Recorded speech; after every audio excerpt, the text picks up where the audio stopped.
Progress card ഒപ്പിടാൻ പോകുന്നതൊക്കെ ഓർമ്മിക്കുമ്പോൾ പണ്ടത്തെ കാര്യങ്ങളാണ് കേട്ടോ ഓർമ്മ വരിക.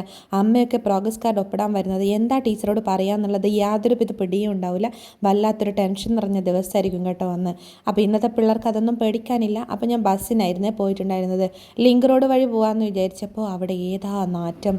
യൂറിൻ്റെതാണ്, വേറൊന്നുമല്ല, അവിടുത്തെ ആൾക്കാർ തന്നെ വരുത്തി വെക്കുന്നതാണ്. അപ്പോൾ അതേ നമ്മൾ സ്കൂളിലെത്തിയപ്പോൾ പരിപാടി സ്റ്റാർട്ട് ചെയ്തിട്ടില്ല.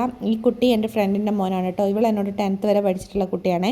അശ്വതി എന്നാണ് പേര് വരുന്നത്. ഓൾ അറിയുന്നില്ല കേട്ടോ ഞാൻ വീഡിയോ എടുത്തത്. അപ്പോൾ അതേ നമ്മളുടെ പരിപാടി സ്റ്റാർട്ട് ചെയ്തു. ലേഖ മാം കുറേ നേരം സംസാരിച്ചു. മക്കളുടെ കുറേ കാര്യങ്ങൾ ലേഖ മാം പറഞ്ഞു തന്നു. അപ്പോൾ നമ്മളെക്കാളും കൂടുതൽ മക്കളെ കാണുന്നത് ഇവരൊക്കെയാണല്ലോ. അപ്പോൾ ഇവർ കുറേ നമ്മൾ പാലിക്കേണ്ട കുറേ കാര്യങ്ങൾ പറഞ്ഞു തന്നു. പിന്നെ നമുക്ക് പാരൻറ്റിങ് ക്ലാസ് തന്നിട്ടുള്ളത് യൂനസ് എന്ന് പറയുന്നൊരു സാറായിരുന്നു കേട്ടോ. ക്ലാസ് മുഴുവനായിട്ടും കാണാനും കേൾക്കാനും എനിക്ക് പറ്റിയില്ല കേട്ടോ. കാരണം എനിക്ക് ഉച്ചയ്ക്ക് ഇവിടെ വീട്ടിലെത്തേണ്ടതുണ്ട്, ഒരു സ്ഥലം വരെ പോകാനുണ്ട്. അതിനുശേഷം ഞാൻ അവിടുത്തെ മിസ്സുമാരെയൊക്കെ കണ്ടു. സാൻവിൻ്റെ പ്രോഗ്രസ് കാർഡൊക്കെ ഒപ്പിട്ടു, അവരോട് കാര്യങ്ങളൊക്കെ അന്വേഷിച്ചു. ഒരമ്മ എന്ന രീതിയിൽ സാൻവിൻ്റെ പ്രോഗ്രസ് കാർഡിൽ ഞാൻ വളരെയധികം ഹാപ്പിയാണ് കേട്ടോ.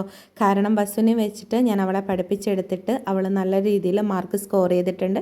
ഇനിയും അങ്ങോട്ടും അങ്ങനെ തന്നെ തുടരട്ടെ എന്ന് ദൈവത്തോട് പ്രാർത്ഥിക്കുന്നു. അപ്പോൾ